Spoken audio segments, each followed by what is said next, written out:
So good afternoon, one and all, and good afternoon, my, I will call him my teacher because when I left the department, Venkatesu sir joined. So he has not taught me, but he is the colleague of my teacher, so I consider him as my teacher as well. And I'm thankful to sir that he has immediately agreed to this proposal. So welcome you, sir. Welcome to you, to our university and to this event.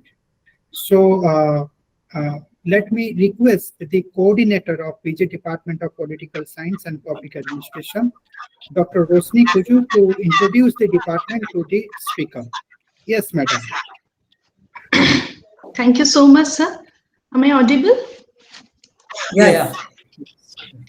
Respected speaker of this online lecture, our esteemed Professor E. Venkatesu, Department of Political Science, Hyderabad University, Dr. Himanshu Shekhar Mishra, organizer of this online lecture, faculty members present, students, scholars, and other participants.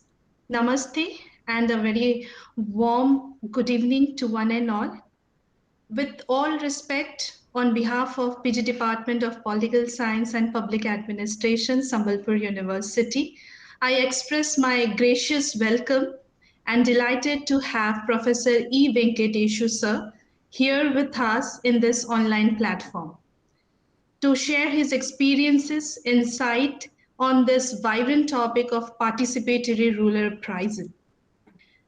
Thank you so much, sir, for accepting our invitation and being with us to deliver your ideas and perception on such required topic for the benefit of our students and research scholars and others too.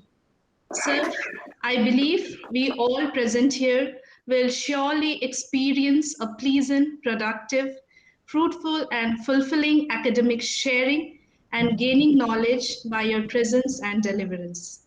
With this, I once again welcome you, sir, in this platform with us. And now I request Dr. Himanshu Mishra to please further carry up with the process. Thank you so much. So thank you, Dr. Kuju. Now I welcome Mukti Sahu, the lecturer in both Panchayat College, to introduce our speaker. Yes, Mukti. Thank you, sir. First of all, a very good afternoon to all of you. Respected coordinator of the department, PG Department of Political Science and Public Administration, Sambalpur University, Dr. Rosni Kujur Madam, the convener of the webinar, Dr. Himanshu Shekhar sir, participants of the webinar, research scholar and the students. So it is my great pleasure to introduce our speaker for today's demonstrative lecture. I welcome to Professor Venkatesu E. sir. He is now working as a professor in the Department of Political Science, University of Hyderabad. He did his master's degree from the Jawaharlal Nehru University and MPhil and doctoral degree from the University of Hyderabad. He is also a renowned professor in the field of public policy analysis, public governance, election studies, civil and social movements, public policy, governance and affirmative action policy. He has also published some books, some edited books.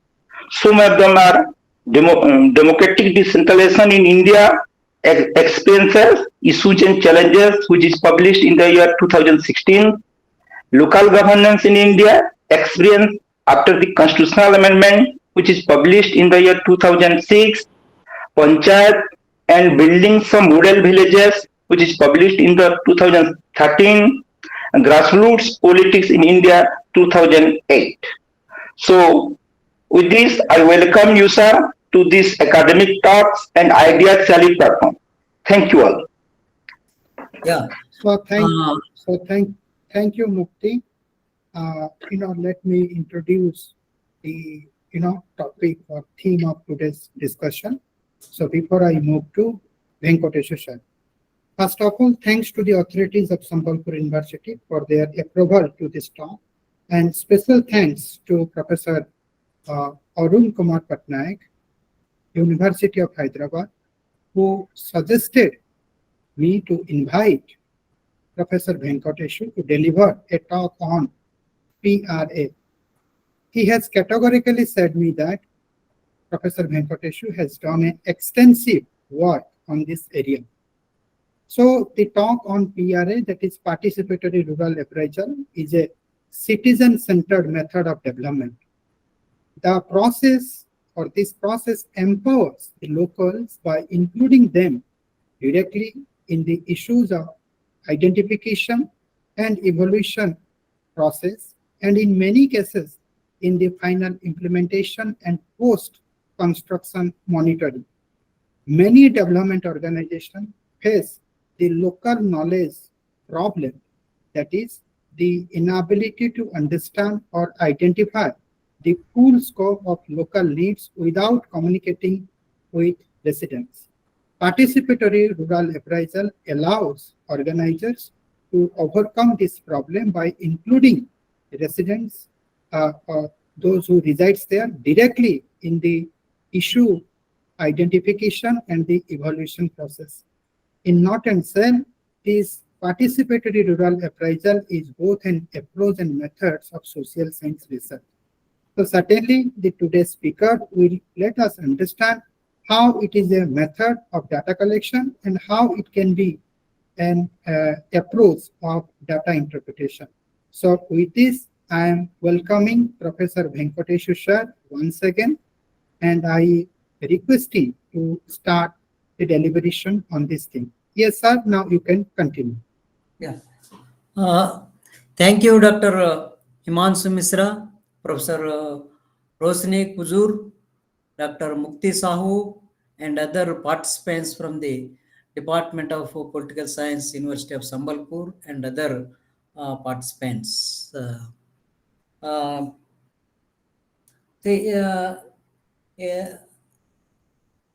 In fact, in the conventional academic institutions, in my sense, the universities. So when I was a student of whether it was a JNU, as Mukti Sahu said, or University of Hyderabad, I never heard participatory rural appraisal as a methodology to study. When I was doing my PhD, I got this Sir Ratan Tata Trust and Nandi Foundation Fellowship to train me as a developmental professional. During the time of interview, I was asked a question that, do you know PRA? Then I asked a counter question, what do you mean by PRA? They said, the resource person in the interview board, they told me that PRA means Participatory Rural Appraisal. Then I told, now I am doing PhD, but I never heard in the universities the concept of Participatory Rural Appraisal. But even then, they have conferred me the fellowship. So in the process of training as a developmental professional or policy analyst, I learned something about participatory rural appraisal in Nandi Foundation. Then I joined in Society for Elimination of Rural Poverty as a training and research coordinator.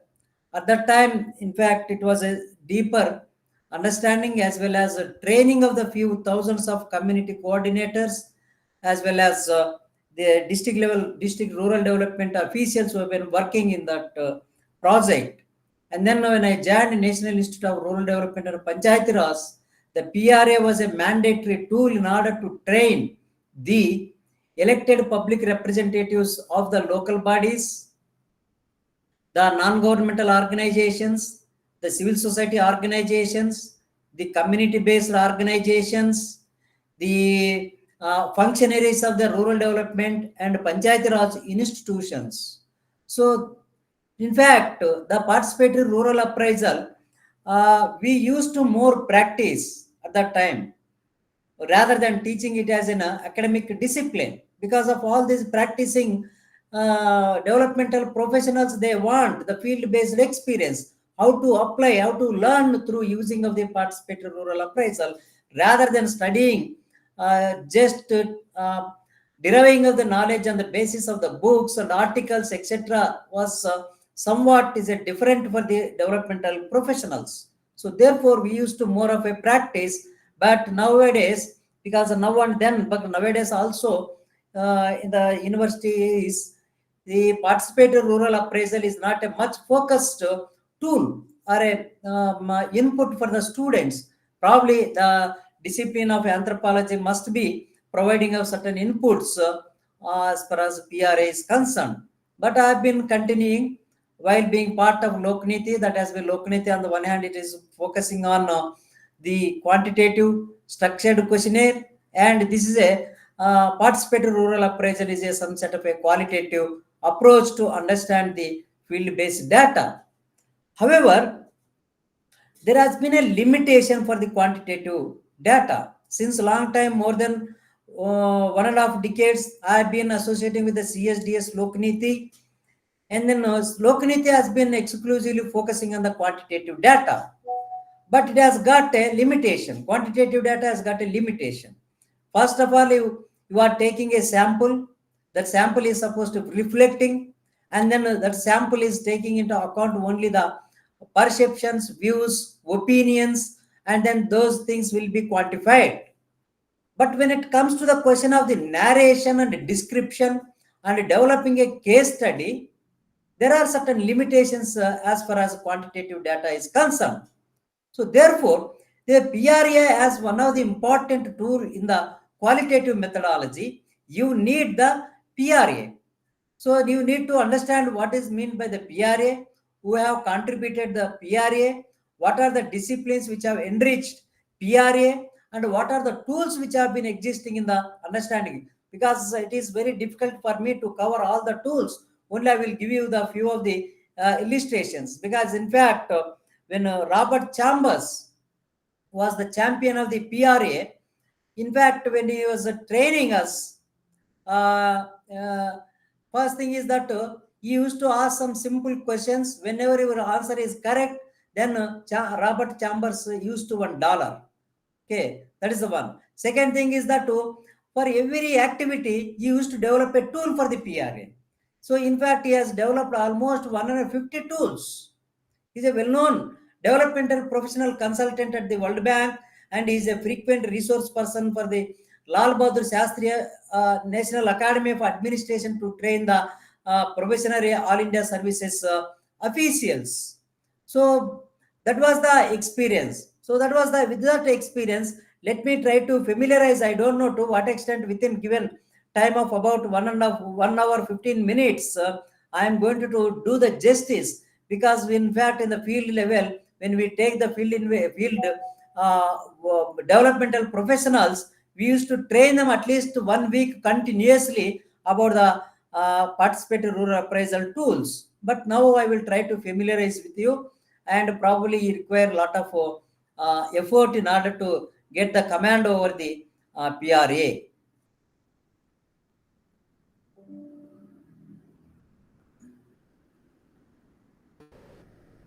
Yeah, is it audible? Is it audible? Yes, sir, you are audible. Okay, right. So in fact, for the not more than 3 decades, in 90, it has started in 1990s, and more than 3 decades, the PRA has been a global phenomena due to participatory upsurge. Global phenomena means to what extent the developed societies, European societies have been this tool, but wherever there has been a rural poverty, the people have been quite extensively using the PRA. So therefore, in Latin America, Asia, and then African countries, this has been very much applied by the World Bank, United Nations Development Program, DFID, and other international donor agencies, as well as the civil society organizations, which have been directly taking part in the process of capacity building of the community, So the triangle of development players are realizing the importance of participatory decision making, the development and conflict resolution. The triangle of development players means the state, civil society, and the market have been realizing the importance of the participatory decision making, and as well as the participatory decision making is very much relevant in the context of the deepening of democracy, development, and conflict resolution. Then why there has been a paradigm shift from quantitative tools to the qualitative tools, or more specifically to the PRA, is that these are the important reasons which have led to the paradigm shift. One is state-centric model of development to citizen-centric model of development. There has been a paradigm shift from the state-centric model of development to citizen-centric model of development. What do you mean by the state-centric model of development to citizen-centric model of development? Sir, a small intervention. I think your slide, it's not coming full. So Yeah, I will make it- again I will come to full. Now it is both on video and audio, and again it will begin. Let me explain what is this state centric model of development to citizen centric model of development.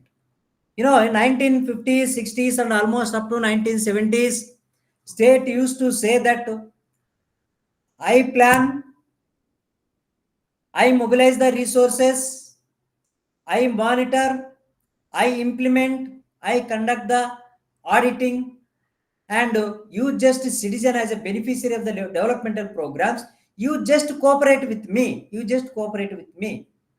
But when the state-centric model of the development that was challenged from 1970s onwards, the state has realized over a period of time that unless until you involve the citizen in the decision-making process, the policy-making process, in the implementation process, it is so difficult.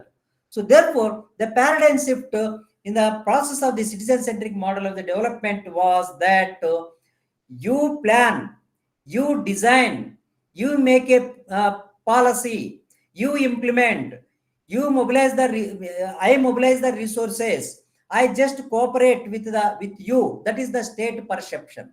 So therefore, there has been a paradigm shift from state-centric to the citizen-centric model, that I cooperate, I plan, I mobilize the resources, I monitor, I audit to you.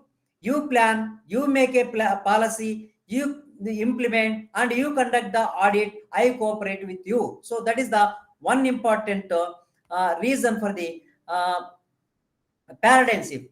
The second reason is that government to governance. Is it all right, Himanshu? Now PPT is all right? Yes, sir. Okay. Yes, no, PPT is not all right. I think, sir, you need to, I think you are using from your laptop. Yeah. And you see at the right corner of, I Okay. mean, what I will see. Right corner. Yeah. I mean, below right corner, not up, down, right corner. Okay. You see there is a straight line, and you have limited it to very small. I mean, you have to make it large. The way you manage your sound, you reduce the sound, then you know. Okay. Yeah, let me see.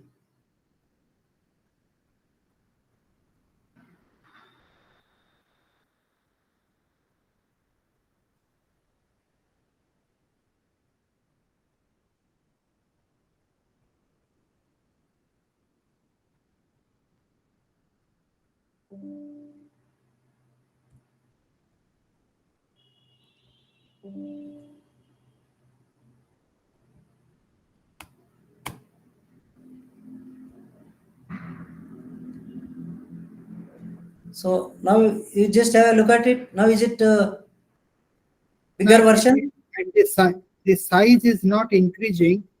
The Okay. size is fixed. So make it full actually. Make it full.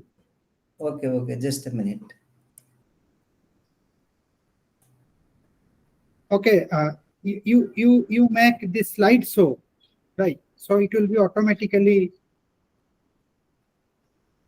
come as a full screen. The option is just below.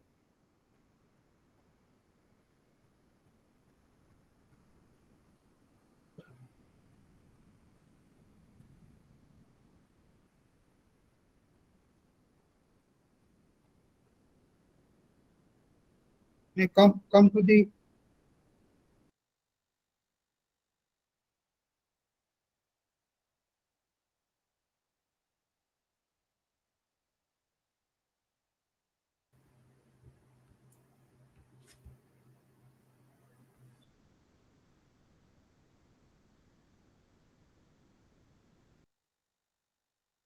yes, no, not there.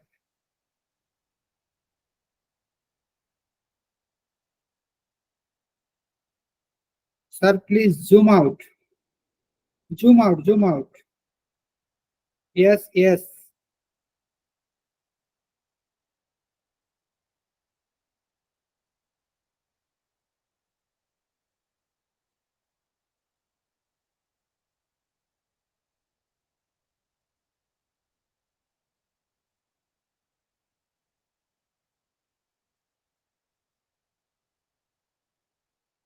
But there is something just below your PPT. Click to add notes. Just remove, please, sir, remove this click to add notes. Then automatically. Now is it okay? It seems it is okay.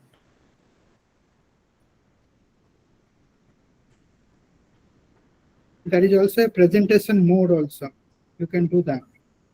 Okay. No, it's okay, sir. It's okay. Okay. Okay. Fine.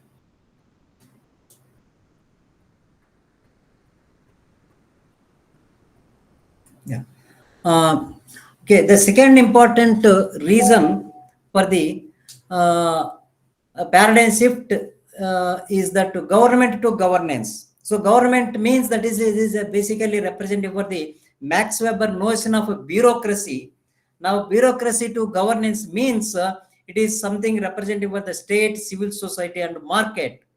The third reason is that top down to bottom up model of the development. That is the imposed top down model of the development to bottom up model of the development. That is the participatory development, micro level planning, the community based development planning process, and the designing of the developmental process from the below, from the community is the another reason. Then imposed to participation, then centralization to the decentralization. Instead of deciding at the national level capital or at the state level capital, now deciding at the community level, at the village level, or the habitation level, or the tribal habitation level is the another important reason. And then secrecy to transparency, the confidentiality, that was the element of the Official Secrets Act of colonial period. And even in fact in the post-independent India also, for a long period of time, the Official Secrets Act was in implementation. So with the introduction of the Right to Information Act in 2005, then there has been a shift. This is also another important reason from secrecy to transparency. Then official audit to social audit. The conventionally, you must have seen the local audit, the the audit on the basis of the bills and vouchers. From that type of official audit to social audit. Social audit is basically involving the people in conducting of the audit by mobilizing them to verify not only the bills and vouchers, but also the physical asset that has been created as a result of the public investment. And then sympathy to empathy. Sympathy means I cry, you cry. Whereas empathy means trying to understand from the perspective of the people, from the perspective of the sufferers, from the perspective of the oppressed people, from the perspective of those people whose rights have been violated. So that has been the difference between sympathy and empathy. Sympathy, that means enabling of the others, enabling of the others. So these are the at least 8 important factors which have contributed for the paradigm shift in terms of understanding of the methodology or tools of the designing of a public policy and then governance initiatives. Then why? What is the why do you want a new methodology? Already we have the quantitative methodology. Then there has been there are structured, semi-structured, snowball, etc., etc. So many tools have been there. Then why do you want the PRA? Is that because if you say that I know, because I am a professor, I read books and articles, I have learned something from my others. So therefore, I know you don't know. That is some sort of a arrogance. That is some sort of a monopolization of the knowledge. I have command over the English language. I have command over the Sanskrit language. I have command over the some other knowledge system. Therefore, I know you don't know. So that is I know means it is a monopolization of the knowledge. Then I know you know. I know you know means as a professor I know, as a research scholar, as a student you know. So therefore, this set of knowledge model, I know you know model will become some sort of a match fixing model, and it will be eliminating, setting aside the others knowledge, taking into others. I know you know is the only two people coming together, and then they also only these two type of category of the people will be monopolizing of the knowledge. But for the democratization of the knowledge, the PRA, the basic fundamental purpose of the PRA is to democratize the knowledge system. How that knowledge system will be democratized? It is bringing together or converging of my knowledge, your knowledge, and others' knowledge. That is the democratization process. I know means it is some sort of an authoritarian knowledge system. I know you know means it is some sort of a mutual understanding. I know you know, others also know. It is not the only professor who has studied the electoral politics knows. It is not the only students who have studied the electoral politics and in a political process. But even the voters know something about the electoral political process in the country, because they have been casting their vote since 1952 onwards, when the first general elections were taken place in 1952. Since that time onwards, the people have been casting their vote. So as a voter who has been repeatedly, recurring manner, have been casting their vote in the elections, so they also have got the knowledge about the electoral politics in India. So therefore, that is the basic intention purpose. I know, you know, and others also know is basically the democratization of the knowledge system. Therefore, in this process of democratization of the knowledge system, the truth is supposed to be found. How you will be able to know the truth? Because the basic purpose of the research is finding about the truth. So truth lies our knowledge, others' knowledge, and people's knowledge. That is what is known as OK, and PK. So our knowledge means my knowledge. Others' knowledge means yours knowledge. PK means people's knowledge. The people have got a rich experience in gaining of their experience. The farmers knows how to cultivate the land. The weaver knows how to weave a cloth. The pottery knows how to prepare, how to produce a pot. The bamboo worker knows how to produce a bamboo pot. The flower maker knows how to make a flower. So that is also part of the skill, knowledge, etc. So therefore, the truth lies in bringing together these three kinds of knowledge sources, or converging of the three sources of the knowledge: my knowledge, your knowledge, and other knowledge, for the purpose of democratization of the knowledge system. So PRA is a powerful tool for the democratization of the knowledge system. Then, so PRA is a viable methodology. As I said, that it is a viable methodology for the people. Robert Chambers, he wrote quite extensively good books. The important books includes the Robert Chambers writings, Rural Development, Putting the Last First. What is meant by the putting the last first? Anybody would like to respond? What is meant by putting the last first?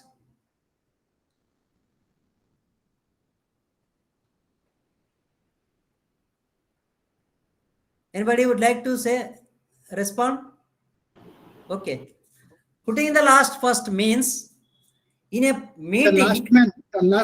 last man will speak first. Yes, exactly. That is exactly.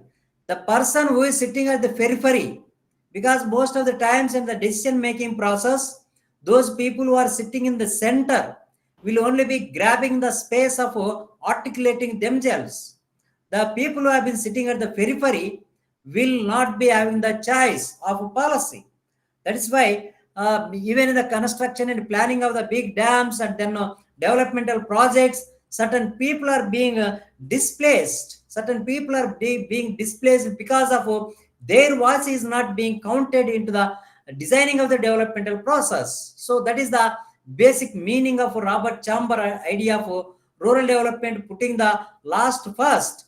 No, all these years, our understanding of the rural people is that they are all innocents, ignorants, they do not know anything, they don't have knowledge, they don't know how to speak. But Robert Chambers has been identifying that everyone is having a knowledge, everyone is having an experience. Converting of that experience into the knowledge itself is a very big input for the developmental designing. So that is the basic intention of Robert Chambers. Then Whose Reality Counts? That is another book by Robert Chambers. Whose reality counts? Whose reality matters? Whose developmental perspective matters? That is the one. Then Rural Appraisal. That is another one. Rapid, Relaxed, and Participatory. Rural Appraisal, Rapid, Relaxed, and Participatory. So these are some of the writings of Robert Chambers. So then PRA is a approach and a method for learning about rural life and conditions from with and by the rural people. So this is the another important crux of the PRA method. That is, it is a methodology to understand the rural life, the tribal life, the marginalized people, the people living in the slum areas, juggi jubdis, and then from the perspective, from the learning of the people, because the people also have got certain tools. So they can learn from the people. It is not only the professors, researchers, scientists, the technocrats, only if you complete your PhD from abroad or prestigious universities or higher education institutions, or only the teachers in learning process. But even the rural people are also the teachers in learning. And then it is a process which extends into analysis, planning, and action. So the PRA, whatever the data that you collect, whatever the experiences that you collect, that is highly useful in the process of analyzing, planning, and taking an action. Action means not this action in a movie or a TV serial. Action in the sense taking a particular designed policy to the logical end. I mean, that is supposed to be reaching in a deserving people is the basic intention. Then PRA is a family of approaches and methods to enable rural people to share, enhance, and analyze their knowledge of life and conditions, to plan and to act. So that is the another important characteristic feature of PRA. That is the rural people to share. What is to share? Their experience, their knowledge. No, enhance, that is improving and analyzing their knowledge of life and conditions, because of they are living in a particular area for generations together, and they have got a lot of experience about that local areas, that local knowledge, the traditional knowledge system. The source of the traditional knowledge system is the local people. So therefore, the PRA, basically the PRA is meant in capturing of the experiences and knowledge of the local people.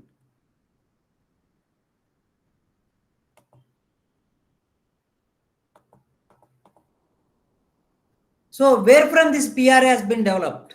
Where from this PRA has been developed? So Robert Chambers has studied the different it is in a sense for the advancing of the PRA, we can say it is a multidisciplinary methodology. So like activist participatory research, that is the one source. Second is agro-eco system analysis, applied anthropology, field research on farming systems, and rapid rural appraisal. So let me explain these sources of the for the formation of the PRA. So first is that activist participatory research methodology. What is this activist participatory research methodology? Who is the basis? Who has developed this approach? You know, when you study the political movements, the social movements of 1970s in Latin America, one important activist, a Marxist scholar, and then he became an activist, is Paulo Freire.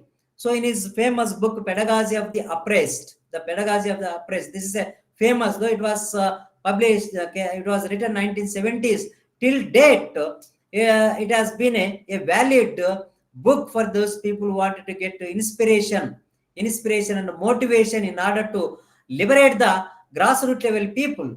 And subsequently, you can also see the liberation theology of the 1970s in Latin America, which have contributed for the rise of the activist participatory research. So what Paulo Freire has been emphasizing is that poorest of the poor people are creative and capable to investigate, analyze, and plan for themselves. That is the first fundamental hypothesis which have been evolved by Paulo Freire. It is not just an theoretical hypothesis. This has been derived on the basis of, this perception has been evolved on the basis of field-based experience. In the process of his activism, Paulo Freire has observed that the poorest of the poor people are creative. All these conventional source of the knowledge has been characterizing that poorest of the poor people are innocence, ignorance, they do not know anything, they don't have the knowledge, etc. is the elitistic understanding of the the theoretical understanding or conventional understanding of the poorest of the poor people. But this has been some set of a paradigm shift in terms of understanding of the poorest of the poor people by Paulo Freire. Then the second is the outsiders have roles as a conveners, catalysts, and facilitators. So in the process of understanding, the outsiders are just facilitators, they are coordinators and conveners, because of outsiders are for the field visit is some sort of a picnic party. It is a touristers. But when even if a person who is going to the field in the fragile area, remote area, outsider, say for example, P. Sainath, you must have heard this is P. Sainath book, Everybody Loves a Good Drought. Have you heard this book, Everybody Loves Good Drought? I mean, if I heard the book titled Everybody Loves a Good Drought? No, good number of case studies on Odisha in KBK districts on drought affected areas. Yes, written. Then yes, he went with that empathy. With his P. Sainath, he has visited good number of drought affected areas with empathy, and while following this activist participatory research methodology in his book, Everybody Loves Good Drought. And then another important component of the participatory research is that the weakest of the weak, the marginalized, the excluded people have got the capacity to empower themselves. That is enabling themselves. They have such a capacity to come out from their state of condition in terms of poverty. Then second is the ecosystem analysis. I am very precise, very brief because of the shortage of the time. So agroecosystem analysis has developed certain tools in terms of collecting of the participatory data. One is the transect walk, the informal mapping, diagramming, then innovation assessment. The innovation assessment, that is the transect walk, means as a developmental policy specialist or political analyst or governance specialist, in order to understand the public perception on any component of the developmental initiatives,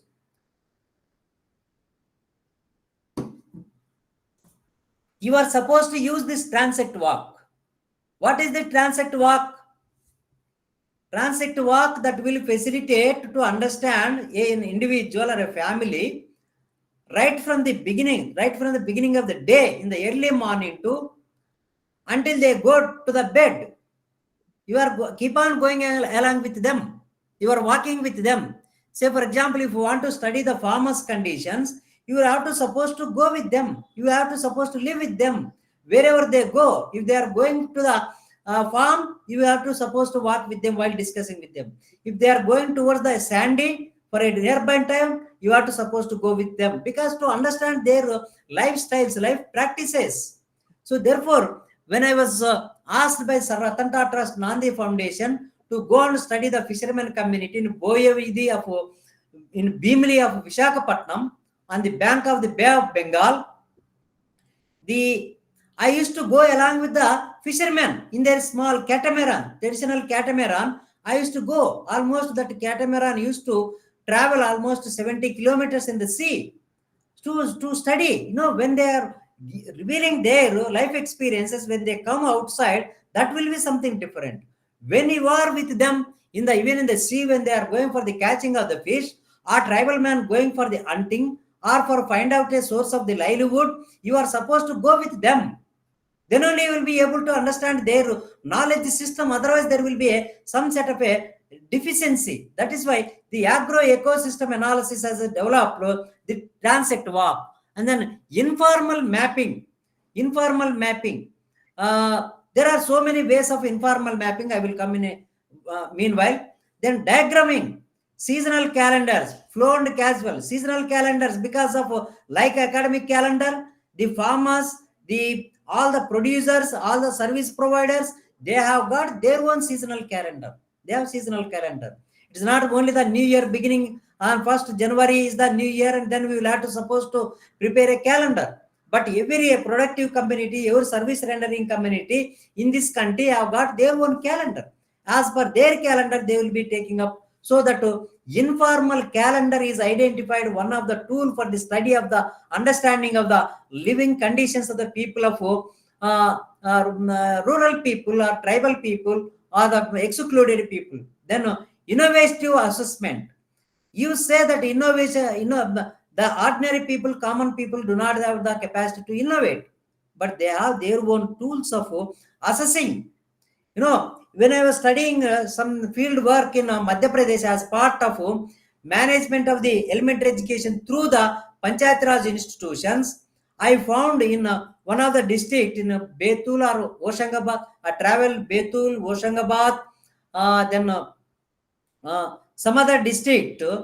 So the Bharat Janavignan Jata has facilitated the local people whether to monitor whether a school teacher is punctuality, whether she or he is coming to the school on time or not, and at the same time a health worker is coming to the village on time or not.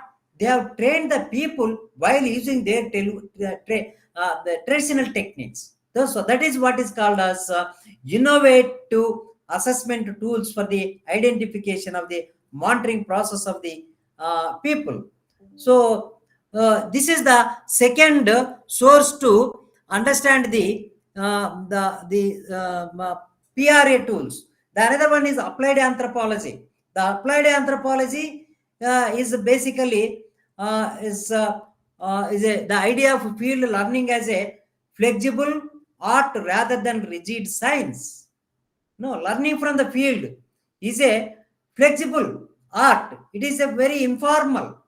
The rigid science, rigid practice is prevailing in the bureaucratic institutions. It is the PRA, the learning from the people, learning from the field is not a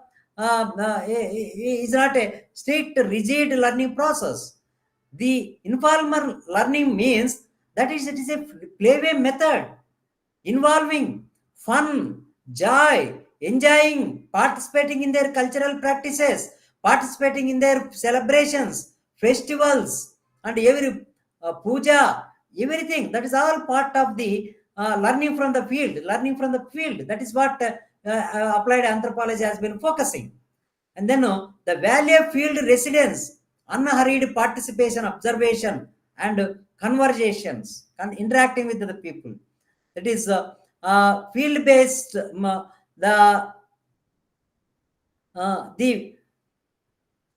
The value of field-based residence, unhurried participation. Unhurried participation means you are going to stay with them. You are going to stay with them. No, there is a one well-known scholar called Hemandorf. He came from Western countries. He went to Hyderabad district of present Telangana somewhere in 1950s, and then he started living with the local community in the tribal area itself. And he became today, even after expiry also, he became one of the renowned scholar today in the world to understand the tribal life. Whatever the works that he has produced in 1950s, 60s, and 70s, till date they are valued. There is hardly any tribal study in this country without referring to Hemandorf, because of he stayed with them. He informally participated in all the activities, good and bad, happiness, sorrow, then their drought season, then rain season, then celebrations, cultural activities, cultural festivals, all these things he has quite actively participated and documented their life in the form of collecting the data through this informal participation. Because of informal learning, it's not a hurry. There is no time bound. There is no time bound for learning. In an university, because there is a semester system, and then you will be having the internal exams, external exams. Those are all supposed to be completed on time. So there is some set of hurriness. But when you are working with the community, it is an aram se learning kar sakte, seek sakte from the community. That is the one important element of the applied anthropology. So, and then importance of attitudes, behaviors, and rapport. This is another important aspect. This is something related to the individual behavior, how you are going to behave with the community. You are not supposed to, while using the participatory techniques, you are not supposed to be just like an outsider. That is why they use an outsider, but you are supposed to be a part and parcel of their life, their conditions, that community, that rural life. Otherwise, they will treat you like an outsider or a bureaucrat. So your attitude towards the community with the empathy, your attitude towards the company is supposed to be empathy. And then rapport building, how you are going to establish the rapport building is another important challenging in the process of applying of the anthropological methods. That is why they have kind of a concept called emic view, etic view, insider's view, outsider's view. What the community has been feeling when you are discussing something about the developmental initiative, and what the outsiders have been having some set of an image or some set of a understanding, some set of an idea about it. And then validity of indigenous technical knowledge. You must have the capacity to give a validity, valuing to the traditional knowledge, valuing to the traditional knowledge. That is another important aspect that one will have to focus. Then coming to the another source of the PRA is field research and farming system. The field research and farming system that has been conducted by the disaster management people, those people who have been studying about the disaster management, that is for the complexity, diversity, and the risk proneness of many farming systems, the risk prone farming systems. Then the knowledge professionalism and rationality of small and poor farmers. Then the experimental mindset and behavior, their ability to conduct their own analysis. The field-based research and farming system, especially the agricultural universities and then NGOs, then civil society organizations have been applying this, community-based organizations as well. See, some time ago, I was studying in Begusarai of Bihar in 2006 and 5 academic year. I was in Bihar to study खेती बाड़ी के बारे में वैश्वीकरण का प्रभाव. That was the title of the research project. The impact of globalization on Indian agriculture. Then I have visited one village in Begusarai, district of Bihar, where in that village was has got this model Panchayat village award from the government of India, etc. Then after going there, I found a old man. He was an octogenarian. He was 80 plus. He was a freedom fighter. He was a close friend of B.C. Rai, the former Chief Minister of West Bengal. And he has also participated in the All India Conference of the Panchayat Raj Sammelan, All India Panchayat Raj Sammelan, organized by the former Prime Minister of India, Rajiv Gandhi. So in that conference for the designing of the 73rd Constitutional Amendment Act. So then that man has made that village as the model Gram Panchayat. And I asked him that what is it that it motivated? What are the kind of things that you have been introducing in terms of producing of haldi, in terms of producing of the banana and all the agricultural production, that village which happens to be a role model in terms of getting the agricultural production, because of the quantity of the agricultural production much higher than any other neighboring village. But he has highlighted some best practices. So the field-based research, the people who are working on the farming system, they have documented this as the best case study. So that is the tools and techniques identifying from the best practices from the field is the another source of the PRA. So then this rapid rural appraisal, the anti-poverty bias for rural development tourists, the phenomenon of the brief rural visit by the urban-based professional. When you observe, whenever if you are from the rural areas, probably nowadays even the people from the rural areas may I don't know to what extent they are familiar. Those people who are living in the rural areas in 1970s, mid 70s and 80s, we used to observe that whenever a officer come to a village, they used to come in a new dress style, which is totally different from the rural life, rural people, and their language is something different, and whatever they carry that is totally different. Their language is different, and their way of interaction with the people is different. That they used to have the mindset of the government officer. So that was the bias. Because of that is a totally contradictory phenomena was existing.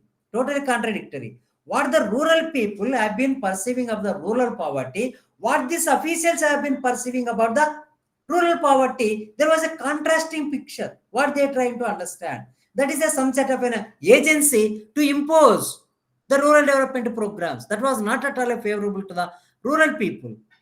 So therefore, a lot of siphoning, misusing, corruption in the rural development has been taken place because of this bias, and then urban people coming to the rural area and then trying to understand the poverty and the imposing of the rural development programs.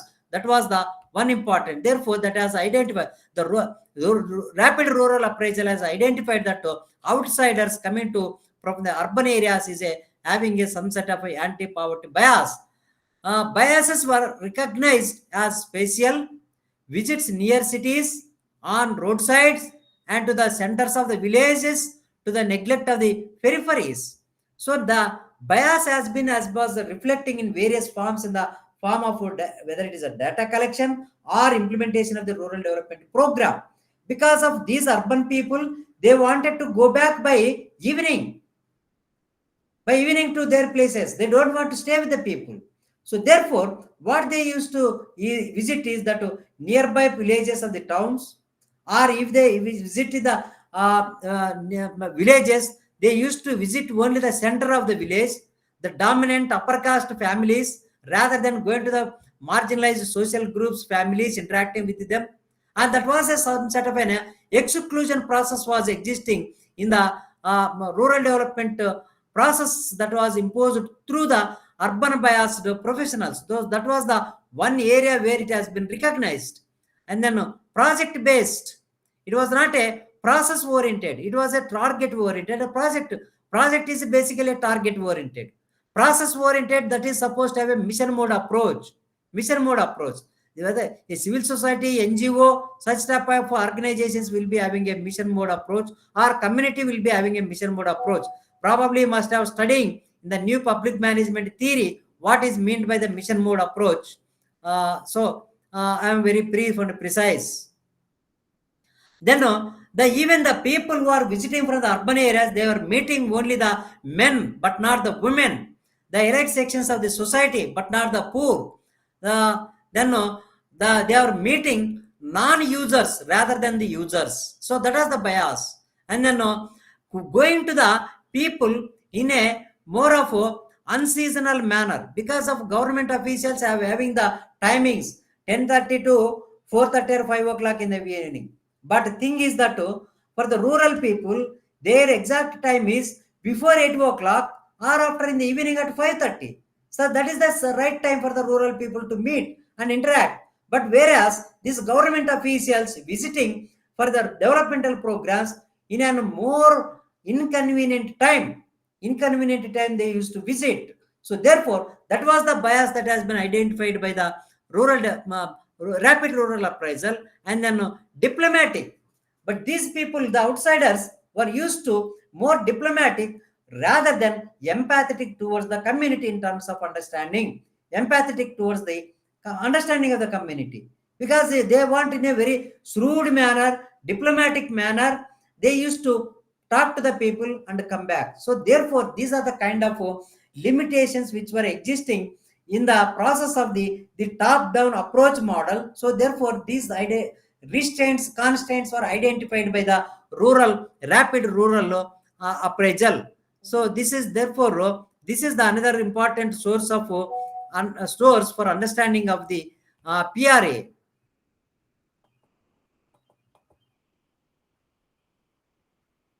Then these are also, it has also found there are so many other things from the field experiences. Dissolution with the normal process of questionnaire surveys and their results. As I said in the beginning itself, that questionnaire that was restricted to the only limited number of people and only one-to-one interview. But whereas PRA is basically coming together of the group of the people in order to participate in terms of to share their experiences. The large-scale surveys with long questionnaire tended to be drawn out, tedious, headache to administrator, and nightmare to the process and write-up, and inaccurate, unreliable in data obtained, leading to reports. These are the certain limitations of the structured questionnaire. And then the questionnaire is too long, it is too late, and boring, misleading, and difficult to use, and people used to ignore most of the findings. So these are the limitations which were found by the rapid rural appraisal. Then again, the another limitation of the questionnaire method is too cost effective, because it requires too much of time and too much of financial resources. So therefore, the growing recognition by development professionals for the fact that rural people were themselves knowledgeable on many subjects which touch their lives. So this is the basic focus emphasis of the rapid rural appraisal, is that it is recognizing that rural people are having the knowledge, and then indigenous technical knowledge. That is another important component. That is the indigenous knowledge. It is also called as the traditional knowledge system. The traditional knowledge system. Even now also, if you can go and meet, ask a homeopathy or an Ayurvedic doctor, or even those people who are having the age of 70 or 60 plus years, they are the potential resource persons to tell you about the sources of the indigenous technical knowledge or the modern latest or the traditional knowledge. But nowadays people are least important about the importance of indigenous knowledge. Everyone is trying to search in the Google whatever the knowledge that is available in the Google or artificial intelligence, this chat GPT and some other sources, the latest techniques. Now the source, potential source has become the website, internet or online, that has become the most potential source of knowledge system. But that is a technical, where somebody is supposed to update, upload, but we are neglecting that the human beings themselves possessing lot of knowledge, that component part we are neglecting. So therefore, in order to revive, get back to the while recognizing the importance of the knowledge of the people, that this requires the rapid rural appraisal has been recognizing that it is an important source. Then so these are the various phases in the evolution of the PRA, rapid rural appraisal 1970s, and PRA that has advanced in 1980s and 90s. RRA was confining to the universities, aid agencies, and then these main innovators are universities, aid agencies. The users happens to the research institutions. Key resource persons are the local people who are that is what is called as key informant. I will just discuss with you. And PRA, these are the various segments which have been utilizing, and then sources and key sources of the information, etc. I am little bit fast because of limited time. So these are the differences between the traditional knowledge system and then conventional, traditional or knowledge, conventional source of knowledge and participatory rural appraisal. So, for example, what is research for? For participatory for participatory research, action is the research, reaction is the research. Okay, doing and learning. Conventional source of research is understanding with perhaps action later. First understanding, theoretical understanding, and then later action. Who are the researchers? According to PRA, it is the local people. According to conventional source, institutions, higher education institutions, and professionals, persons interested in the knowledge. And whose knowledge counts? In the PRA, local people's knowledge that counts. But in the conventional source, it is only those people who are interested. The topic choice influenced by the local priorities. The conventional source of knowledge, the topic is the priorities decided by the scientists, funding institutions, and then the institutional agenda and professional specialists. And the methodology chosen by the PRA is empowerment and mutual learning. In conventional source, it is disciplinary conventions, objectivity, and truth. And who takes part in the stage of research purposes? For the research process, the local people are the potential source. The conventional research, it is only the researcher. If you want to write your PhD, then you should struggle for the data. But whereas the developmental process, the participatory rural appraisal, it is the community, it is the people are the real heroes of the knowledge generation. Problem identification by the people, data collection, local concepts and frameworks and tools, then analysis by the local people, presentation of the findings by the local people themselves, then outsider is supposed to be a facilitator, action and findings integral to the process, integral to the developmental process. But whereas in the conventional source of knowledge, by researcher to their academics or funding body, and so that is the difference between the PRA and conventional source of knowledge. Then what are the tools and techniques? let me highlight some of the tools and techniques. Okay, are you able to follow me? Are you able to follow me? Yes, sir. Yes, sir. Okay. So now, as of now, so far I have tried to explain the basic crux of the PRA, where from it has originated, what are the sources of the PRA, and who are the people who have developed this PRA, who are the basis for the participatory rural appraisal, knowledge generation process, and policy making process and governance process, and who are the sources for the conventional knowledge that is being produced in the higher education institutions. So that is my basic intention. These are the things which have been covered so far. Now I am coming to what are the tools which have been available for the understanding of the field-based data or knowledge while using of the participatory rural techniques. Participatory rural techniques. So according to Robert Chambers, one of the important tool for the PRA is the social map. What do you mean by the social map? What do you mean by the social map? You know, for you must have studied in geography in school days, college days, and university days, and even when you happens to be a research scholar, your field area also you must be having some set of a map. No, geographical map, political map of India, the political map of Akbar, political map of Asoka, political map of Guptan Empire. So such a type of historical empires, kingdoms, to understand you are having a map. So similarly, there has been a social map, a tool that has been developed in the process of the PRA is the social map. What is this social map? It is the location of the social groups.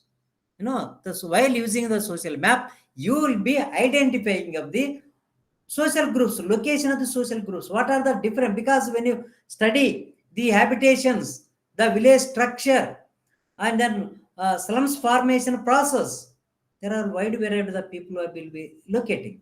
Now, if you can go and see in Hyderabad metropolitan city, the location of the different type of migrant workers, migrant workers. No, from Rajasthan, Gujarat, basically this migrant people coming for the business purpose. From Gujarat, from Bihar, it is the manual labor. From Odisha, nowadays it is the plumbers. Large scale plumbers have been coming from the Odisha. Plumbers as well as in the entrepreneur like hotels, corporate hotels. The good number of people are from the Odisha in the corporate hotels. And in the health institutions, it is the Kerala people. That is the social mapping, the location of the social mapping. If you are interested to study the migrant people locations in either in the metropolitan cities like Hyderabad. So even if you go to a remote area, remote village, so you can, with the help of the social mapping, how do you evaluate the social map? It is not, you are not supposed to be you are going to draw the social map. You are supposed to ask the local people draw the map. We conducted while for the implementation of the World Bank supporting Andhra Pradesh District Poverty Initiation Program and Andhra Pradesh Rural Poverty Reduction Program, we used to ask to identify the poorest of the poor people with the help of the local people itself. So we used to ask them to draw the Rangoli. No, Rangoli that is being drawn at the time of celebration, Sankranti, etc. That is a part of cultural life of the Indians. So while taking that Rangoli itself as a tool, we used to ask the local people to draw, to identify the locations of the various social categories of the people in that village. So the location of social groups, habitations, demographic profile, religious and community sites, you will be getting where is the temple, where is the Anganwadi, where is the school, where is the health center, where is the public distribution system. These are the kind of information that you get it from through the social mapping. Then service delivery institutions. That is what schools, health centers, cooperative societies, self-help groups, office, Gram Panchayat office, and several other offices. What is called Mi Seva, E Seva, etc. Then the methods of the social mapping is participation of the community wise using technical knowledge, institutional ranking, matrix, transect walks, key informant interview, observation, etc. So what is the expected information from the social map? You will be able to get the clear, scientific, more accurate information while using the social mapping information related to the caste, class, religious groups, tribes, men, women, children, old age, physically challenging, status of the service delivery, and infrastructure, etc. are the important data or the information that you will be getting it. Then what is the purpose of this information? This information is being used planning for social and human development. That planning is from the community.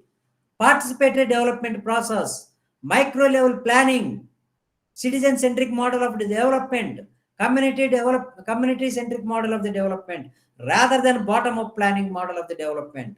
Planning is not by the planning commission, planning is not by the Niti Ayog, planning is not by the state planning boards. That is some sort of a imposed model of the development. This micro level planning, participatory planning is going to set the new agenda for the political dynamics, electoral politics. This is some sort of a empowerment process, enabling process. That is what Amartya Sen says, that capabilities enhancement process, social mapping. So that is the one important tool. The second one is resource map. Yeah, this is the one example for the this social map. You can also download from the media, this internet as well. If you can just search on Google social map, you will get the detailed information, detailed understanding of the social map.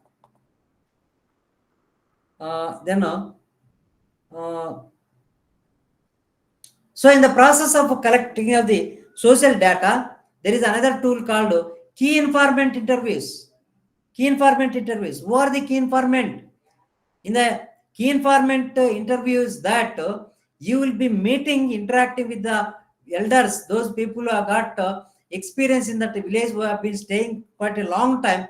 The key informants includes the elected public representatives of the village, whether it is a sarpanch, the ward member, the member of the block panchayat, member of the Jilla Parishad, then elders of the social groups, the religious groups, the teachers, the headmaster, the health workers, the agricultural extension officials, the Anganwadi workers, secretary of the Gram Panchayat, the secretary of the primary cooperative societies, animators of the self-help groups, and a series of such type of things. In fact, in Odisha also, this World Bank, with the help of the World Bank, lot of developmental programs are being implemented. For that, this is another important tool.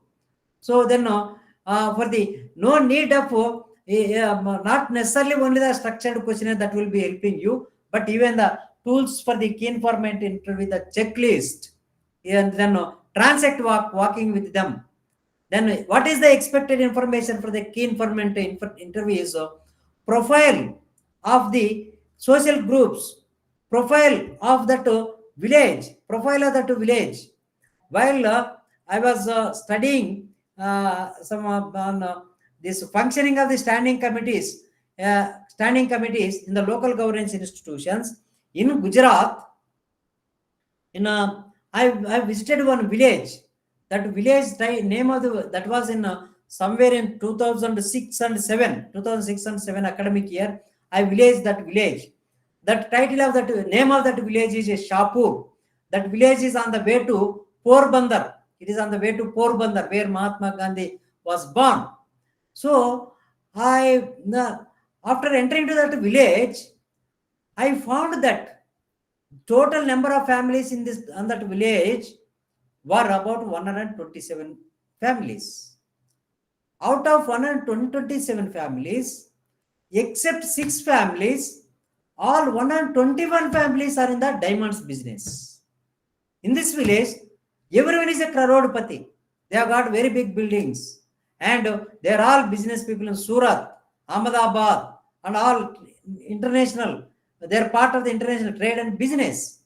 But one interesting thing I've found is that even they happens to multi-billionaires, crorepati's outside, when they are doing business, when they come to their village, this crorepati himself or herself clean their village, clean their houses, they clean their villages. That is the one practice. And also the kind of practices, that's very interesting, and the kind of donors to the development, because of in the process of interacting with these people, local people, the key informants, these set of data you will be able to gather. Otherwise, if you use only the structured questionnaire, you will be having a lot of limitations. Because of you will get a lot of informal information, and when you happens to talk to the women, and women reveal a lot of again so many things of their informal life in their habitation. And transact walk, as I already said about something about this transact walk. Then snakes and ladders. Now, what do you mean by the snakes and ladders? You must be, it is during childhood days, you must have using the snakes and ladder for the playing. Am I correct? But in a PRA, it is a potential tool. To identify the snakes in our life in the coming up, and as well as the ladders. Snakes means threats. Ladder means creating opportunities. So that is the snakes and ladders is a tool to identify what are the constraints, restraints, and what are the opportunities which have been existing. Say, for example, in the case of the poor people, they wanted to come out from the poverty.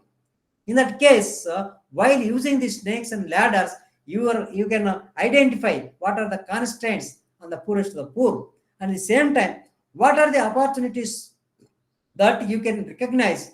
Because of this tool is supposed to be, you are a facilitator, and this tool is supposed to be applied by the participant. The tool is supposed to be applied by the community, the citizen, the people who are supposed to get the benefit. Then this is the snake and ladder. You must have seen, you must be playing this while using this tool. Then timeline and trend analysis. The timeline and trend analysis that reveals that chronologies of events, listing major remembered events in a village with approximate dates, people's accounts of the past, how things have been close to them, and then what are the kind of changes, ecological histories, changes in land use and cropping pattern, changes in customs and practices, changes and trends in population, migration, then using of the energy for the cooking, education, health, credit, and causes of changes and trends. Then there are so many other ways that changes. Nowadays, you can see the technological changes. Some 15-20 years ago, the post office used to one of the most important source of communication. But today, that has become an outdated one. At one point of time, telegram used to be one of the important source of quick information. The telegram, sending of the telegram, that was started during the colonial period. But some time ago, the telegraph has come to an end. That has almost closed because it is irrelevant today because of the advancement of the information and communication technology. The information and communication technology has brought about a lot of transformation. So that is the trend line. So in 30 years ago, more than 30 years ago, 1990s, when I used to write a letter to my parents, that used to take a few months together. But today, everyone is on almost every second. If you have the Android phone or the smartphone, almost every second you are on the mobile phone. I am sure that most of you must have joined while using your mobile phone only in this online lecture. Because of now address, you are some few thousands of kilometers away from me and I am far away from you, but it is the technology that has been facilitating. Can you imagine this sort of situation? Say, for example, 4 or 5 years back, because this has emerged as a basic need in the context of the corona that has make it as a mandatory to use the advanced technology in order to communicate to the people, connecting to the people. Now I am able to connect with anybody, any part of the world, if you have the Android mobile phone. So that is the trend line transformation in terms of the technology. So that is the one important illustration. Similarly, there are so many other things, whether it is a food style, dress style, or migration, using of the transport, everything there has been a transformation. There has been a transformation. To understand these changes, you need to use the tool called timeline and trend line analysis. Then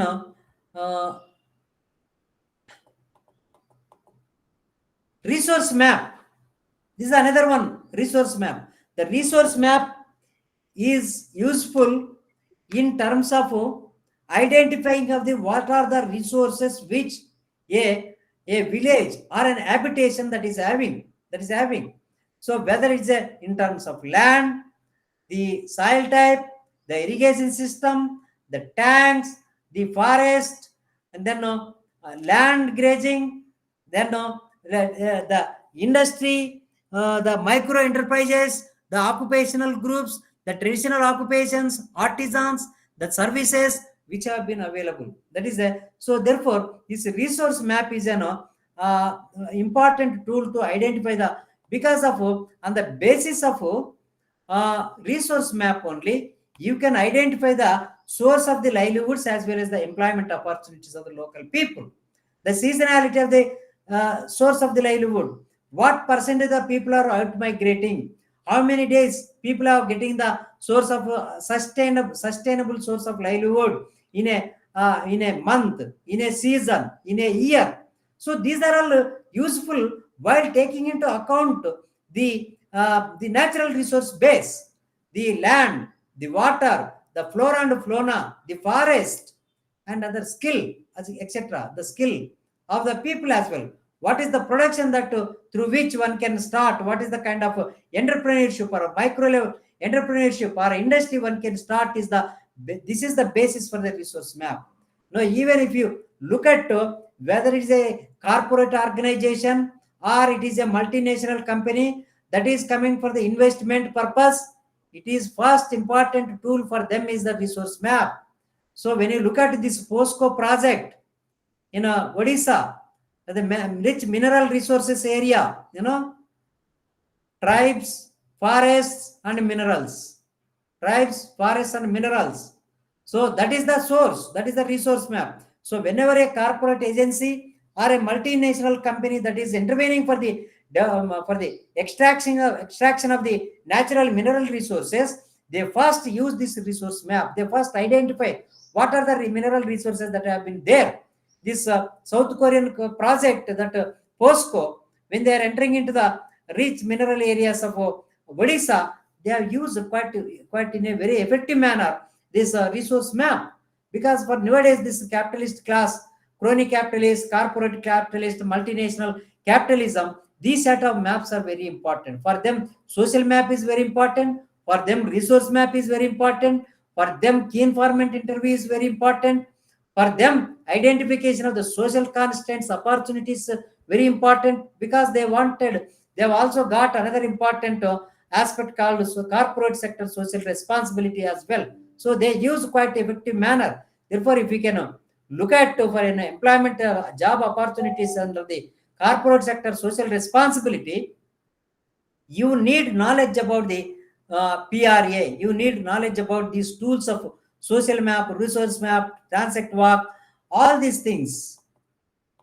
So this is the one illustration for the resource map. That is the village resource, forest, the land, the irrigation, etc. Then institutional ranking. This is a very important one in the case of the students of the governance, policy and governance. Now, what does it focus? What does the institutional rank focus? It at least focus on three important aspects. One is service delivery institutions, financial institutions, and stakeholder institutions. So in the, say for example, what are the institutions which have been existing in order to deliver these set of three services? institutional delivery of services, education department, health department, rural development department, agricultural department, women and child development department, the cooperative department, the police, the revenue department, the district administration. These are all coming under the service delivery institutions. The financial institutions, the banking, the cooperative society, this informal lending system, the self-help groups, etc. These are the financial institutions. And then stakeholder institutions. The stakeholder institutions means that everyone will be having rights and entitlements on that institution. Whether because of you are a citizen, empowered citizen, you are a part of the Gram Sabha, so that you are a stakeholder of the Gram Sabha and Gram Panchayat. You are a stakeholder in the PESA, Schedule 5th area, Panchayat extension in Schedule 5th area. You are a empowered citizen of the Gram Sabha, so therefore you are a stakeholder. So you are a voter in your area, in your polling booth. You are an empowered citizen to question the member of the Legislative Assembly, MLA. That is another institution. Then member of the Parliament. That is another institution. To assess their performance, it is not merely identifying of these institutions. These institutions, there are other sources to identify.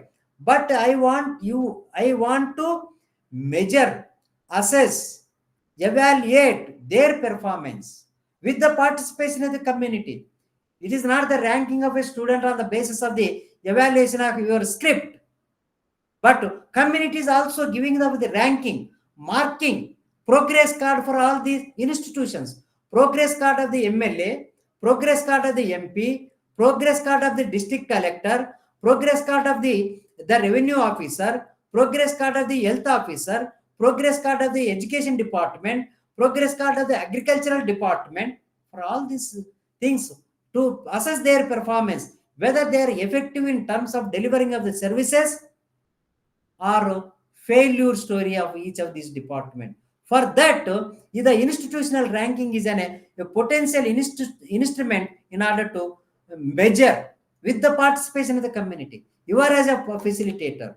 We used to do this institutional ranking while doing one DFID project in Mahabura district of present Telangana, Dadar Composite, Andhra Pradesh. We used to give 10 small stones to these illiterate people, and we used to ask them rank the institution. If they put one stone, then that is the one rank 1, 2 rank 2, rank 3 stones rank 3. If they are putting the 10 stones or 10 seeds, then it is because of we are using the 10-point scale in the research methodology, the quantitative research methodology. Similarly, you want to use this 10 points with the poorest of the poor people, illiterate people. We used to either 10 seeds or 10 small stones. When they are giving the 1, it is a top rank. When they are giving the 10 seeds, then it is the lowest rank. That is how we used to measure the institutions. Any institution. You take whether it is a bureaucratic institution, political institution, marketing institution, financial institution, or whatever the participatory institution that you take. So that is the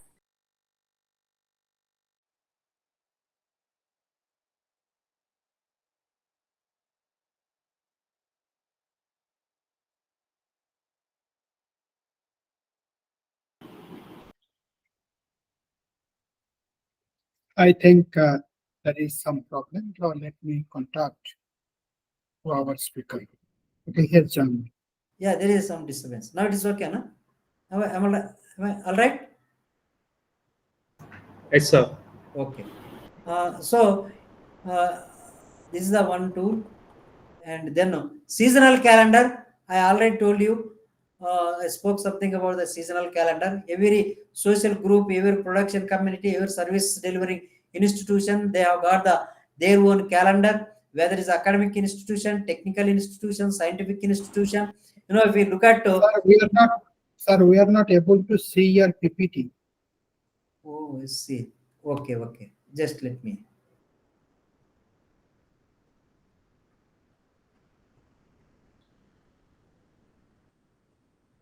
Just a minute.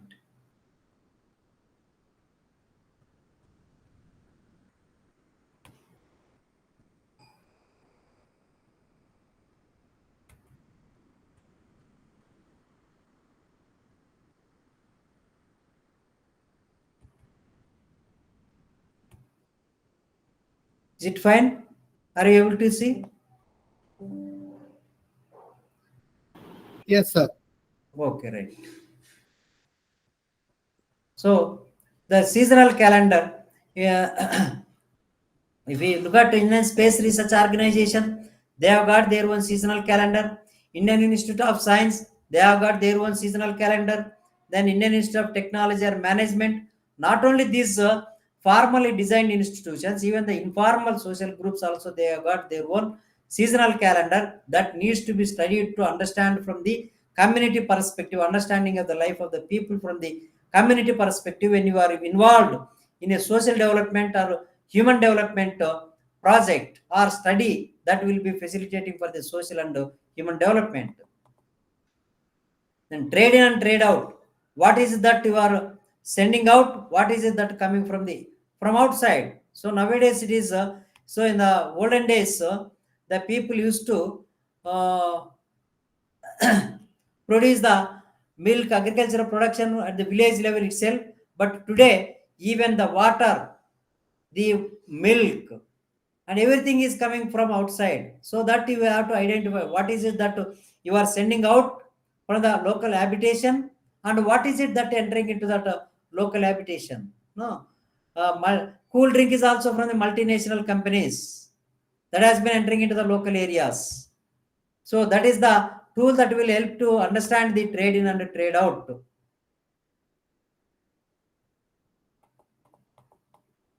Then income and expenditure. To what is the source of the livelihood? From each of the livelihood, what is the amount of income that has been deriving, and what are the different priorities in terms of expenditure of the poorest of the poor people, or the people living in the marginalized and fragile areas, etc. You can find out. One interesting thing is that poorest of the poor people will be spending highest of their expenditure on their food, whereas the rich people, they are spending less on food, but other than food they will be spending. So that is the difference between the rich and the poor. To understand this contrasting picture, you need to study the income and expenditure of the social group in the context of the developmental policies. So these are the some of the organizations. These are very limited number of tools I have familiarized, and these are the important organizations which have been maximum extent using the PRA, which includes Aga Khan Research organization. Then Myrada, there is an organization in Bangalore, Mysore Rural Development Agency. Myrada means. Then Dairy Development Board, District Rural Development Agency, Xavier Institute of Social Sciences, Ranchi, the Outreach, Participatory Rural Appraisal in Asia. This PRA is a well-known organization in terms of capacity building for the local governance institutions. Then National Institute of Rural Development, Panchayat Raj. Then Lal Bahadur Shastri, National Academy of Administration. Then other organizations which have been even in Agragami, there is organization in called in Agragami or Agrasreni in Odisha. That is also well-known NGO that is also extensively using the PRA tools in terms of getting the community perception about the developmental initiatives. So this is precisely about the PRA, and since the conventional research institutions, organizations also have identified that there are certain limitations just merely using of the structured questionnaire. Therefore, almost every state has got a ICSSR institution, Indian Council of Social Research Institute. Say for example, in Hyderabad, there is a Center for Economic and Social Studies. In Bangalore, there is an ISAC, Institute for Social and Economic Change. And Odisha must be having its own name, that ICSR institution. It is NCDS, Navakrishna Chaudhary Development Studies. Yeah, that is the institution. So these institutions are quite extensively using this PRA. And as I said that the corporate organizations, as part of their corporate sector social responsibility, when they are initiating certain developmental initiatives, then they are also using to the maximum extent the PRA tools. And nowadays, the academic institutions, as part of their research methodology, as part of the qualitative techniques, the introduced the PRA, because of there has been a large scale highest percentage of people have been till date living in the rural areas. You are an outsider, you wanted to be a facilitator or a coordinator, that is inevitable to study the participatory rural appraisal tools to understand the rural communities and what are the kind of requirements that you wanted to intervene. It is not just because of you got something, you studied in an elite educational institution or coming from the abroad, but whatever the ideas that are there in your mind, when you are going in a outright mechanical stereotype manner, that will not succeed. That will not succeed. Even if he happens to be a product of Harvard University, Sussex University, Cambridge, or Central University or JNU, that will not work.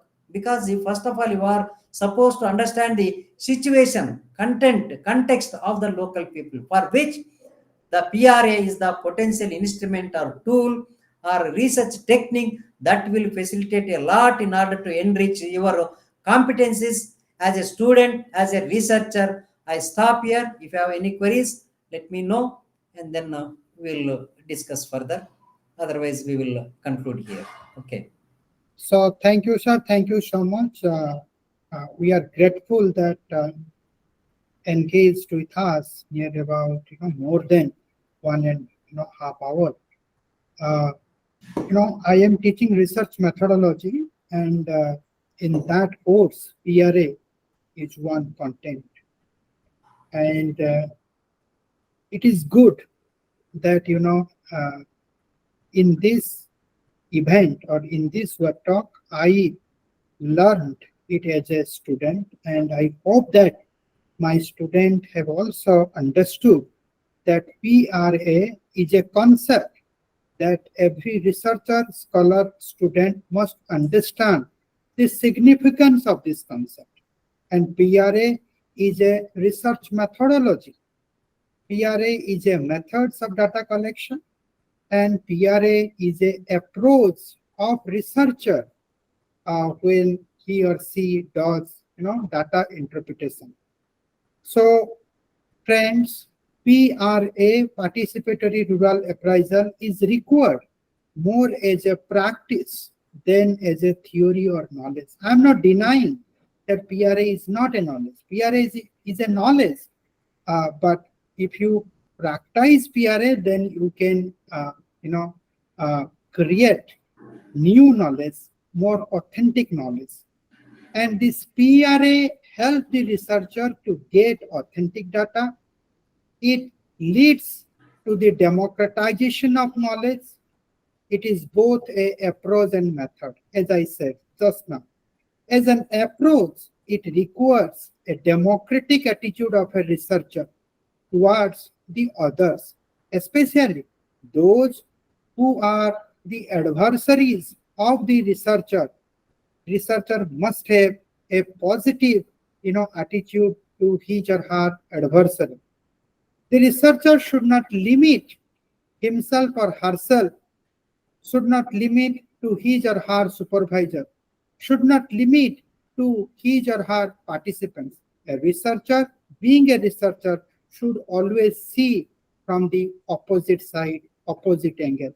So if there is any criticism from the other side, the researcher must happily, include it. Now, as a method, it prescribes certain techniques of data collection. And I hope that you, in the deliberation of Professor Venkatesu, in his deliberation, I hope that you understood what are those different techniques of data collection. Data means it should be authentic. It should not be mechanical, right? So data means basically the researcher must have the magnetic, virtue or qualities in order to get these data, authentic data. So, sir, it is well and fine. We understood it as a concept. We understood it as a method and approach. But my question to you, sir, is that what are the disadvantages of PRA?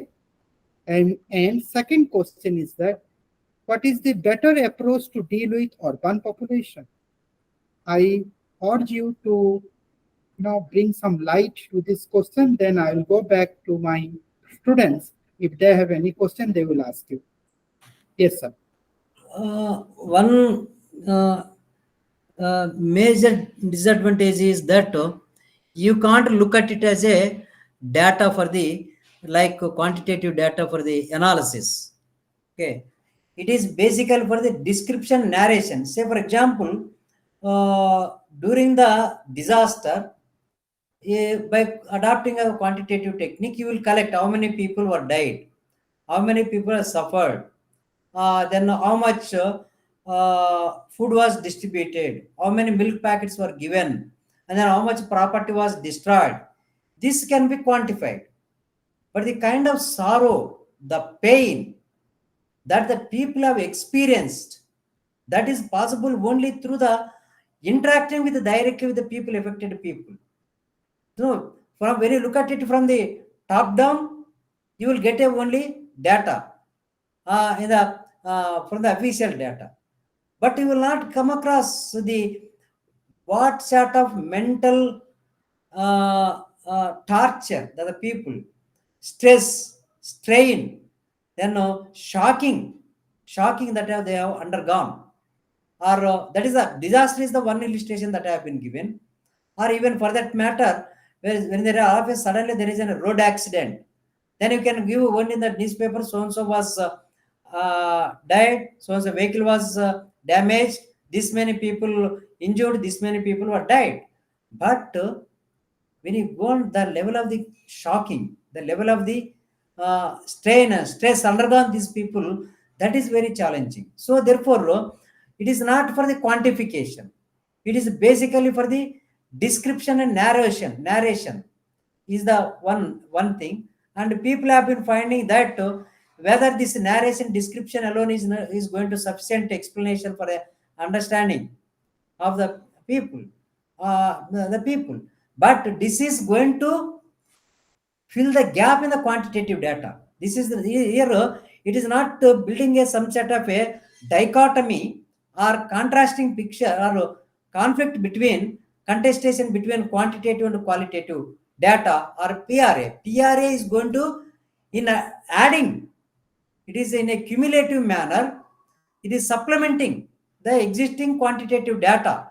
You want to develop a case study, a best case study, you want to do it, you want to narrate while analyzing the quantitative data. In between you want to put a case study, so that from that point of view it is an advantageous, and from exclusively looking at it from the quantitative data, then it is a problematic. But in the urban areas, maybe one problem is that gathering of the people in order to share their experience. Even in fact, even this is not a difficulty not only for the application of the PRA, even for the quantitative data, the structured questionnaire. Whenever we conduct a survey for the Lokniti on election studies, in the rural areas, it is quite easy to collect the data.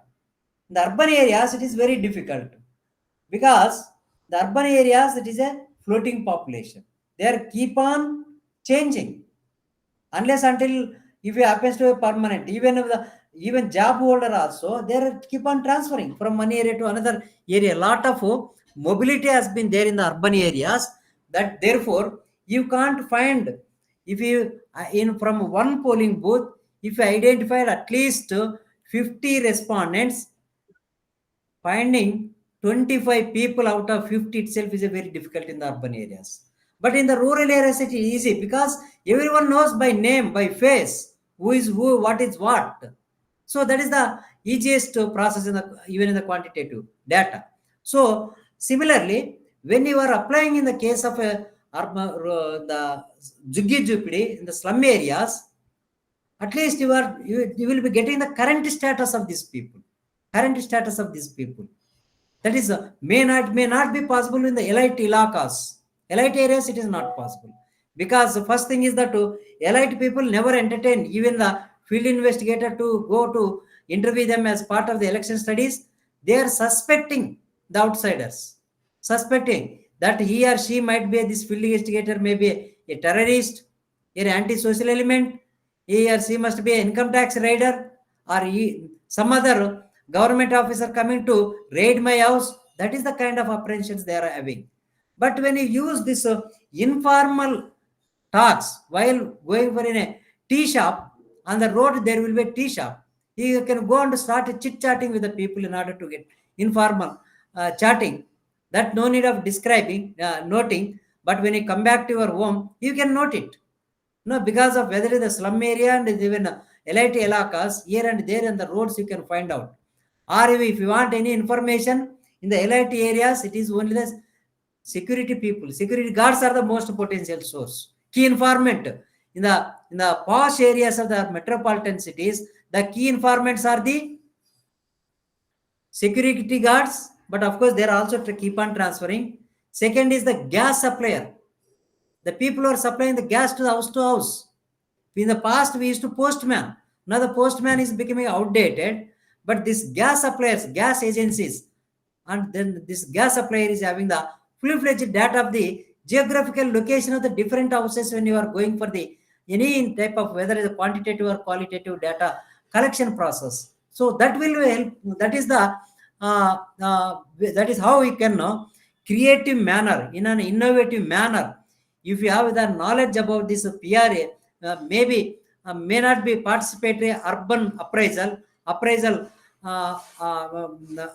but you may need to redesign as a participatory urban appraisal. That is what the experts on the urban planning, people who are involved in the urban development, the feature cities. One Karna has been there. Karna Gopal is a specialist in this feature cities. They are using this urban appraisal, participatory urban appraisal techniques as well in terms of reducing the poverty in the urban areas. So this is the how this can be limited, but there are various ways one can use in a creative manner. Creativity is very important. Innovation is very important. Whatever the So tools that you learn. Yeah. So thank you, sir. Thank you so much. I don't see any, hand is raised. Students, if you have any question, you can ask. Okay, Atul, you may ask. Good evening, sir. Yeah. Sir, I have a doubt regarding this. Could you please tell me, are a newly joined civil servants equipped to understand the rapid rural appraisal when the anti-poverty bias is concerned? Yeah. No, this Robert Chambers, in fact, we used to took us to the field. Whenever he started a training program for the developmental professionals, literally used to take the people to the remote area, remote village or tribal area, whether it were a IAS officer, senior IAS officer, or whether you are a university professor, or whether is a young research scholar or a student, and going and doing it, to avoid this bias. Going and doing it means you must go and facilitate the community. So that bias, it is because of you are not making as an outsider to participate the community. People must participate in that process, exercise.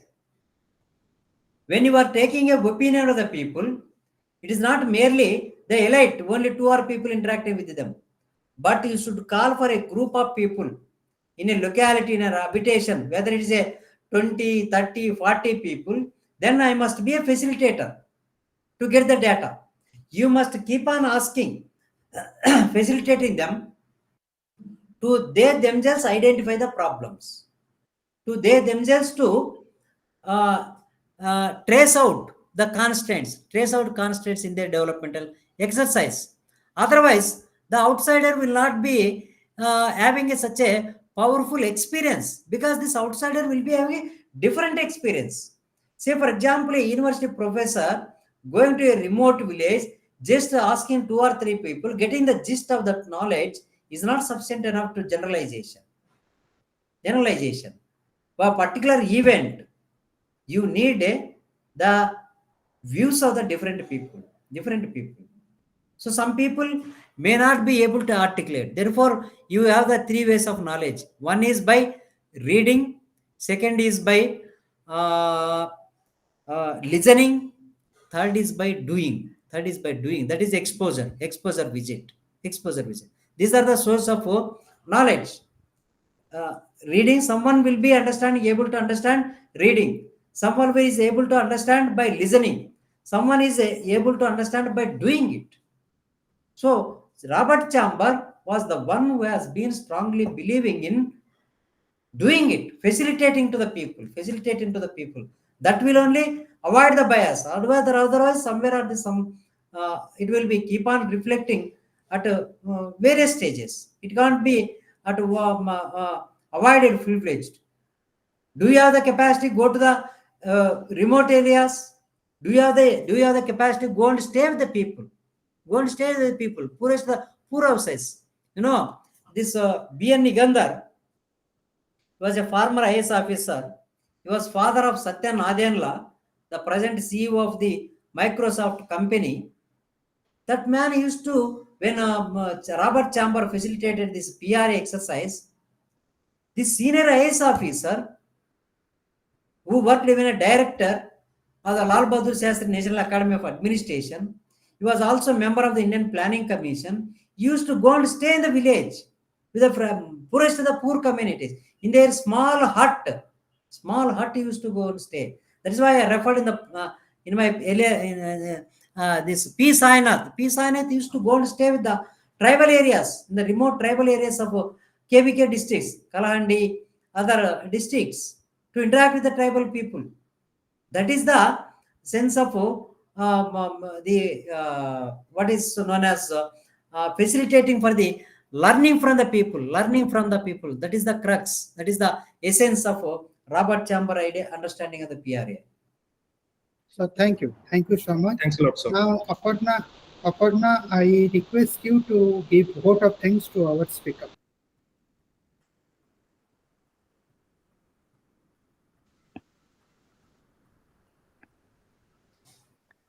Sir, am I audible? Yeah. Yes, you are audible. Okay, sir. First of all, a warm and graceful evening to our chief speaker, Faculty of Public Administration and Political Science, Sambalpur University, and other participants.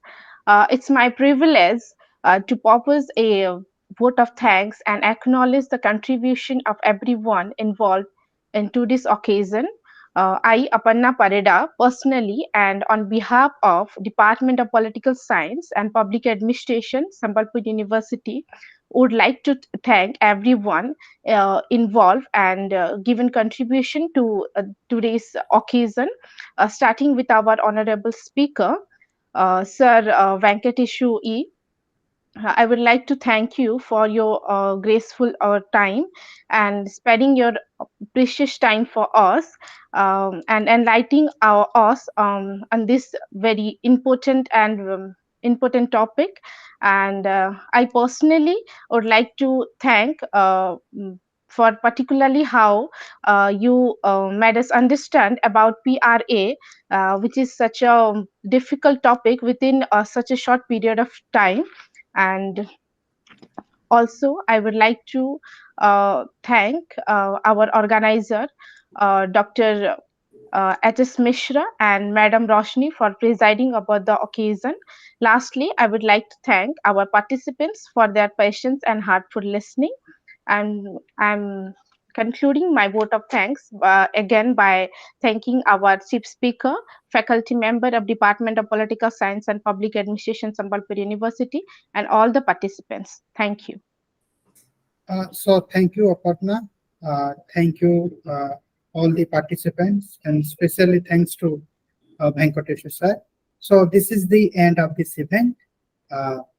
So thank you, sir. Now, this is the end of this event. Okay, I wish you all the best. See you all. Okay. Okay, then, sir. Thank you.